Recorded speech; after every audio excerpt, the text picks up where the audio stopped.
Ассалаумағалейкум, көпшілік сәлеметсіздер ме? Бүгін біз шетелден келген қандастар үшін пайдалы кеңес беретін боламыз. Назарларыңыз бізде болсын. Енді шетелден келген қандастар алдыменен Қазақстан азаматтығын алу үшін алдыменен қандас куәлігін алу керек. Қандас куәлігін алғаннан соң барып Қазақстан азаматтығына өтуге болады деген сөз. Ондай болса, біз осы қандас куәлігін алғаннан соң, қандас куәлігінің қандай пайдалы жақтары бар, оны қандай пайдаға жаратуға болады дегенде, мынандай бірнеше түрлі жақтардан оның пайдасын көре алатын боламыз.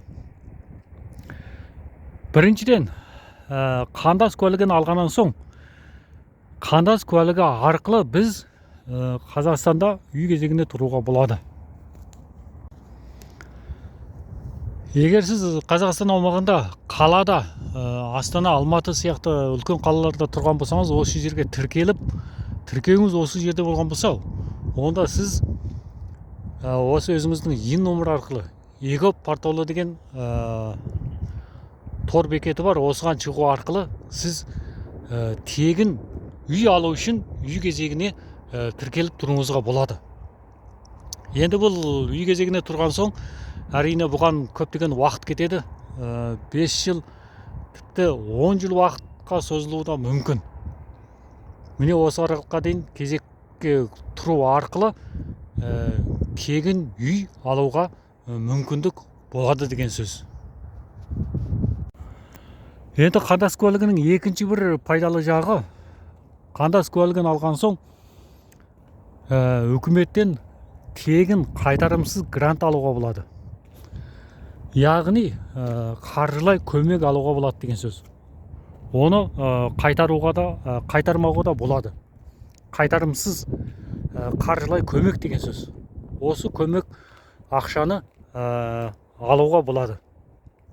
Енді бұны қалай алуға болады деген кезде, сіз өзіңіздің тіркелген тұрғылықты жеріңіз бойынша цонға, яғни цон дегеніміз халыққа қызмет көрсету орталығына барып, осы жерде қайтарымсыз грант беріледі. Яғни сіз сауда саттық жасау үшін, мәселен сауда саттық дегеніміз магазин ашсаңыз, яғни кішігірім завод бір нәрселерді құрмақшы болсаңыз, яғни мал шаруашылығымен шұғылданбақшы болсаңыз, онда үкімет жағынан берілетін қаржылай көмек бар.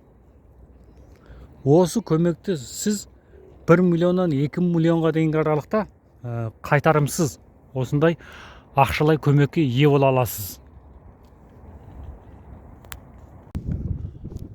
Енді бұл қандас куәлігінің және бір үшінші жақтағы бір пайдасы, егер сіз Қазақстан Республикасына келіп, осы қандас куәлігін алған соң, Қазақстандағы белгіленген өңірлерге, яғни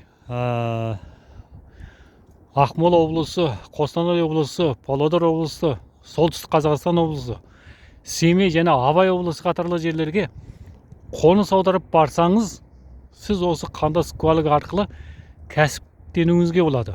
Сондай-ақ үй сатып алған кезде, үй сатып алсаңыз, сатып алған үйіңіздің 50%-ын үкімет төлеп береді деген сөз. Сонымен бірге, және де жоғарыда айтып өткендей, бизнес жасамақшы болсаңыз, яғни шаруашылық және басқа сауда саттықпен шұғылданбақшы болсаңыз, үкіметтен қайтарымсыз грант алуға болады. Құрметті шетелден келген қандастар, енді қолдарыңыздағы осы қандас куәлігінен, міне осындай жоғарыда айтып өткендей бірнеше жақтардан пайдаланып қалуларыңызға болады. Енді түсінбейтін жерлеріңіз болса, онда өздеріңіздің тіркелген жердегі жергілікті орындағы цонға, яғни халыққа қызмет көрсету орталығына барып, олардан кеңес алып, олардан сұрасаңыздар болады. Олар сіздерге жол көрсетіп айтып беретін болады.